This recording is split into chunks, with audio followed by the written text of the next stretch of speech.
on the recording. Hi, good afternoon. Can you hear me? I can. All Just right. need to maximize the screen a little bit. Yeah, I'm going to turn off my mic and let you go for it. Sounds great. Thank you, Jackie. Today's presentation is how to become certified. The Department of Procurement Services is committed to communicating and outreach to inform citizens of bid opportunities. All right. So this presentation this afternoon is going to go over the following: benefits of certification, who qualifies for certification, the requirements for certification, the application process, the documents that are required in the application, and then what happens after the application is submitted. The department overview. DPS is a contracting authority for the procurement of goods and services for the city of Chicago. We work together as a team and our customers to guarantee an open, fair, and timely process by establishing, communicating, and enforcing superior business practices. The certifications that the city of Chicago administers, they include the local program certifications, the MBE, the Minority Business Owned Enterprise, the WB, which is the Women Owned Business Enterprise, the VB, which is the Veteran Owned Business Enterprise, the BPD, which is Business Enterprise Owned and Operated by People with Disabilities. The two federal certifications the City of Chicago administers are the DB, which stands for Disadvantaged Business Enterprise, and the ACDB, which is the Airport Concession Disadvantaged Business Enterprise. So those are the certifications. I'm going to go through the benefits of becoming certified. Certification provides visibility. Once your firm is certified, it is listed in a public directory, which is accessible to the general public and all prime contractors that are seeking subcontractors to participate on government contracts. There are minority, women, and disadvantaged business participation goals on City of Chicago projects and sister agencies. Additionally, there are businesses in the private sector that seek out firms that are certified for products and or services. And the City of Chicago has a target market program which provides exclusive bidding to certified minority and women-owned business enterprises. This allows certified businesses to take 100% of the contracts because there are no subcontracting goals associated on that project. The groups that may qualify to become certified include African Americans, Hispanic, Asian Indian, women, veterans, persons with disabilities, and if you're not part of the if you're not part of the groups listed above, you can potentially be certified for one of the programs if you can prove social and economic disadvantage. Veteran-owned business enterprises, VB. This is veteran-owned business enterprise. A veteran is someone that served in the United States Armed Forces and was discharged or separated under honorable conditions. The documentation that will be required is the DD-214 or the DD-215. If you do not have these documents, please reach out to the Department of Veteran Affairs and request the documents. The requirements for certification. The business must be local on the MB, WB, and the VB side, which means the business has to be located in the counties of Cook, DuPage, Kane, Lake, McHenry, or Will. The majority of the employees should be working in these locations as well. For the DB and ACDB certification, they can be located anywhere within Illinois. 51% of the owners must control and manage the business, and they must be part of one of the groups that are being certified, which includes minority, women, veteran, and or people with disability. For DB and ACDB, the owner must be socially or economically disadvantaged. What's required? So these programs have a size standard. These are local small business programs. For the local side, for the MB, WB, and VB, the gross receipts must not exceed 48 million, averaged over 3 years for non-construction firms. If you are a construction firm, it's subject to the SBA size standard multiplied by 150%, averaged over a 7-year period. For the federal program, the DBE, the firm's 5 years average gross receipts must not exceed the SBA size standard for the firm's primary line of business, or the 3-year average must not exceed 30.4 million. For ACDB, the gross receipts must not exceed 56.42 million, averaged over 3 years for most types of businesses. There is a personal net worth limitation on the local program for only construction firms. The P&W limitation is currently 2.491 million, and it's evaluated annually. Certain items are excluded for the local side in calculating the net worth. This includes business ownership, equity in real estate, 401ks, and other retirement accounts. For DB, this applies for all federal certifications. The threshold is 1.32 million.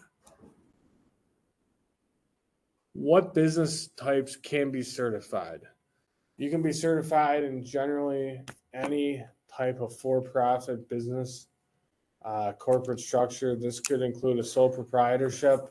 This is typically owned by one person that has no legal existence apart from the person, him or herself. The owner may provide an assumed name certificate if they are operating under something other than their personal name. A general partnership is 2 or more people that go into business together without any formalities. In this situation, a partnership agreement is required. A corporation is treated as an entity that is separate from its stockholders. It allows others to invest in the business without being liable for the debts of the business. The firm must be in good standing with the Secretary of State. You must provide articles of incorporation, the certificate of incorporation, the bylaws, copies of stock, and meeting minutes if available. There is a limited partnership. Limited partnerships are more like stakeholders in a corporation. They are not liable for debts beyond their own ownership. In this situation, an assumed name certificate or certificate of limited partnership is required. A limited liability corporation, also known as an LLC, a partner that have a managing member or partner must have an operating agreement and must have the articles of incorporation.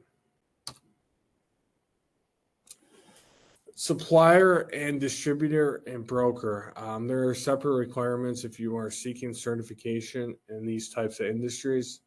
A supplier must be a regular dealer which a firm owns, operates, or maintains a store, warehouse, or other establishment in which materials, supplies, articles of or equipment are bought, kept in stock, and regularly sold or leased to the general public through the normal course of business.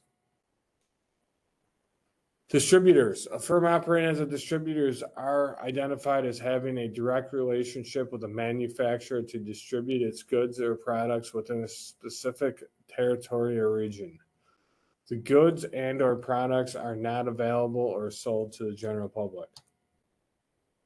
Brokers. Firms acting as a broker are not eligible for certification for the MBE, the WB, the VB, or BPD. However, you can be certified federally as a DB if you are a broker. A broker is a person or entity that fills orders by purchasing or receiving supplies from a third-party supplier rather than out of its own existing inventory and provides no substantial service other than acting as a conduit between his or her suppliers. The online application process. On the local side, there's a $250 application fee. This is a one-time fee for the MBE, WB, and VBE program. After submitting your application, you will receive an invoice if your application is accepted, generally within 10 business days. You can pay the $250 online or through the city's payment centers. There is no fee for the BEPD program. Or there's no fee additionally for the federal program, the DB and or ACDB. Information needed in your application, your contact information. You must tell us what certification you are seeking. If you are applying for BEPD, a Schedule G form must be provided. The form must be submitted to the Mayor's Office for People with Disabilities. They are the ones that receive and approve that you are disabled. And then they inform our department that you meet the requirements of the Schedule G. If you are applying for VBE certification, you must provide the DD 214 or DD 215.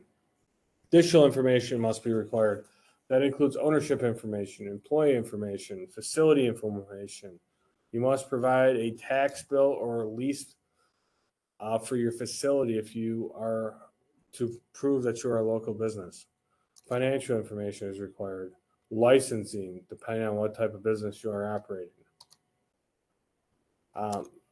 Additional information, resumes must be provided for each owner and key employees. Evidence of executed contracts or invoices in your field. If you are a startup firm, you may not have this information. That is okay. Just indicates you're a startup firm. A driver's license and or birth certificate or passport is required. Proof of equity contribution. So this may come through a signed check to start a bank account. This may include using your personal credit card for corporation fees. However, you must provide proof that the eligible individual made the investment to start this business. An organizational chart is requested. Equipment list is requested. This is key for construction companies. And if you have business loans, you must provide the business loan information. Financial documents. It's key that when submitting tax returns, the tax returns must be physically signed. If the tax returns are not physically signed, your application will be returned. For non-construction firms on the local side, 3 years of signed tax returns are required. If you're a construction firm, 7 years of signed tax returns. When applying for the federal, if you're applying for the federal program, it's 5 years. And just to note, if you don't have the tax returns available and you have filed those tax returns, you can provide a signed statement indicating that. If your tax returns are unavailable, but you filed them, request an IRS transcript. Additionally, if you're a construction firm, a personal net worth statement is required. And additionally, on the federal program, a P&W form is required for all types of applications. After your application is submitted, the general processing time, once an invoice is paid and once all the documentation is provided, it generally takes approximately 90 days. Your application is checked to make sure all documents are provided. Those documents are thoroughly audited. Firms may have a site inspection in person for any type of application you are submitting. It's required for the federal program, DB and ACDB, on all applications, along with any construction supplier or distributor on the local program. After you're certified, it's to maintain your certification, you must submit annual no change affidavits. That includes providing tax returns and required signed and notarized documents on the federal program along with PMWs for the local construction firms. If you have a material change, which is a change of address, a change of ownership, you must inform the city of Chicago within 10 business days of this event occurring. If you're certified in certain codes and you want to be certified in additional codes, for example, if your business grew, you can submit an expansion request at any time.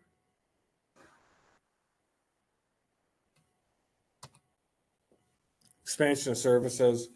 When you're applying for an expansion, provide the exact NAICS code and description of what you are applying for.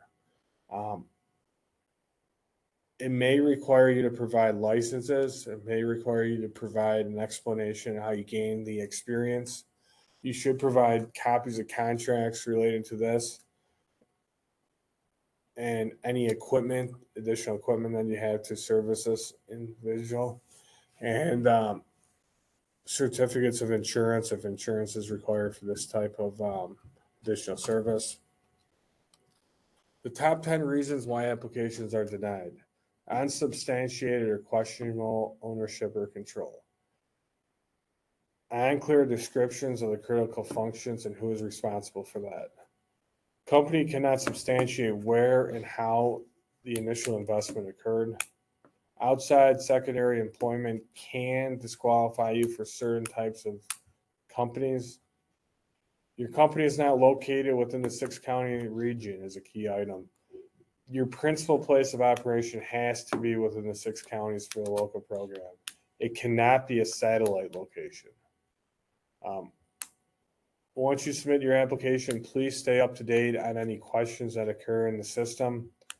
This is a key reason for applications to be withdrawn or closed out. If there's inconsistencies in your application, it can be a reason for denial.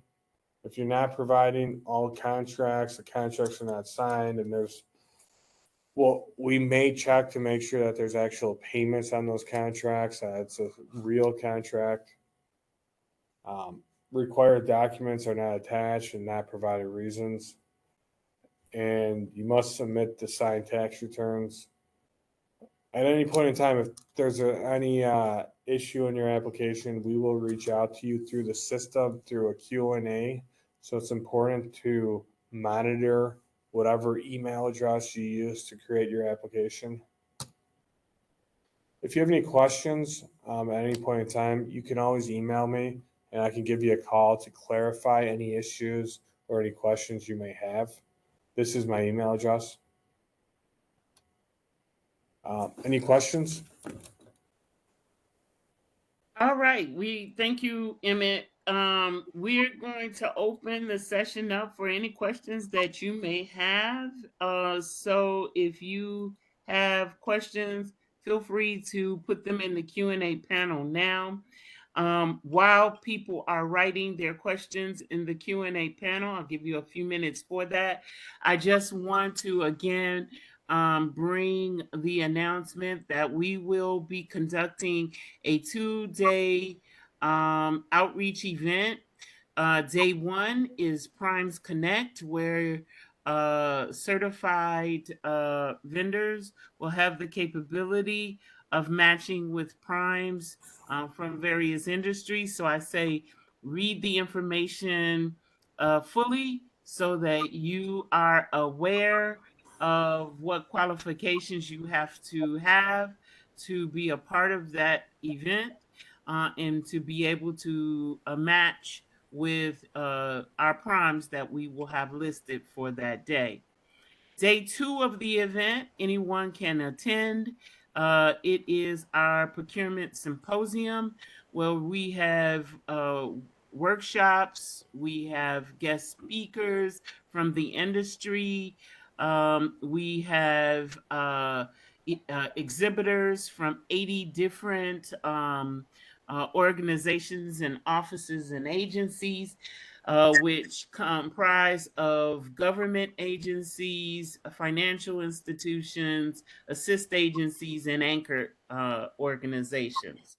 So I say don't miss out. We will have some special things going on for that day.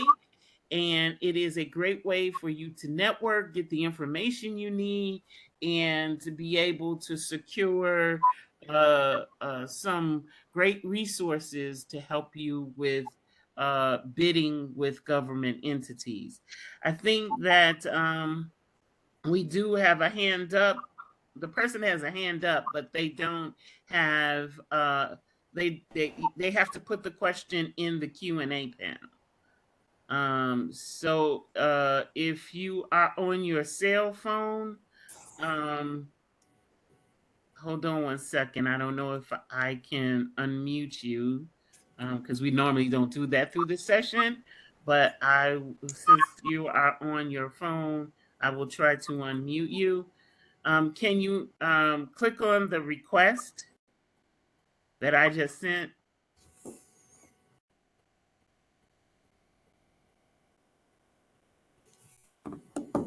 All right, she's put her question in. For a startup business, do you have specific documents list, or does the company just follow along with these other requirements?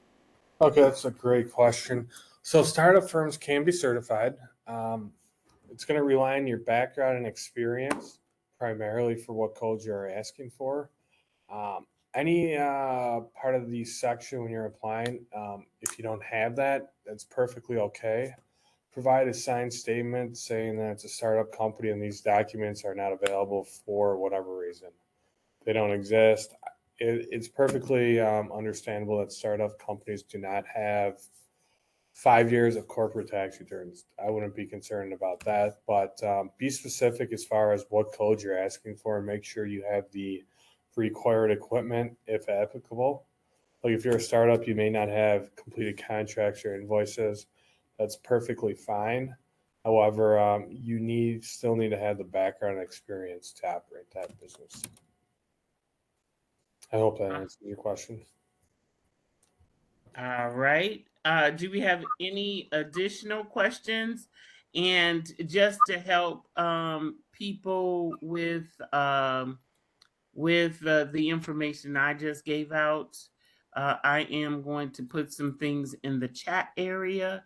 So if you have any additional questions for our speaker, Emmett Morrissey, please go ahead and put those things in right now so that we have a listing of those and questions, and he can answer them for you. All right. So I don't know if we have any additional questions because no one has updated the Q&A area with any questions, or even that person sent me the question in the chat. So I'm going to say thank you so much, Emmett, for imparting that great information off to us. And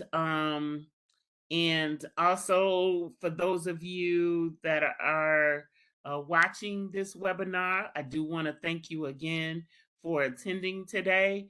And if you are looking for other workshops, feel free to check out our DPS Alert because they are all there for the month of June. And for June and July, we have some great workshops coming up because we have people from the various user group departments of the city that will be given special presentations. And then lastly, again, I put some information in the chat that says save the day date for Primes Connect and matching events and our matchmaking event on September 4th and 5th. Emmett, the last question was, can you just speak out your or spell out your email address? She wanted your email address again.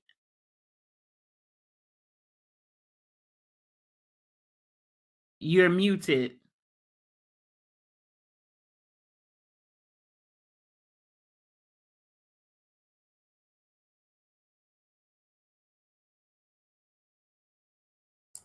All right, yeah, it's EMMETT.MORRISSEY at cityofchicago.org. Thank you.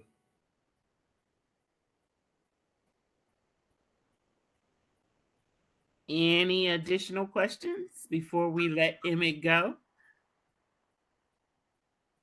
Okay. Thank you so much, Emmett, and thank you for the attendees. Have a wonderful rest of your day.